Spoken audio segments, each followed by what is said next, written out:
ঘন বনে থাকত এক বাঘ। সে একা থাকত, কারণ সে এক সময় খুব শক্তিশালী ছিল, আর এখন খুব দুর্বল। আগে যখন সে হেঁটে যেত, বন থমকে যেত। এখন সে হেঁটে গেলে কেউ তাকিয়েও দেখত না।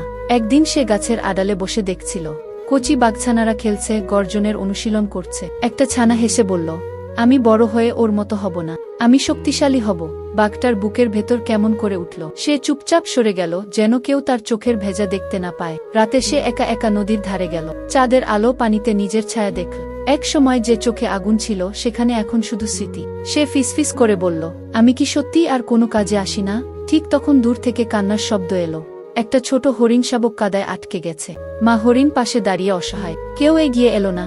সবাই ভাবল, এই বুড়ো বাঘ পারবে না। বাঘটা পারছিল না, তবু গেল। প্রতিটা পা ফেলার সঙ্গে তার শরীর ব্যথায় কেঁপে উঠছিল, তবু সে থামেনি। শেষমেশ শাবকটাকে মুক্ত করল। মা হরিণ কাপা গলায় শুধু বলল, তুমি না থাকলে আমার সব শেষ হয়ে যেত। বাঘটা কিছু বলল না, সে শুধু একটু মাথা নাড়ল।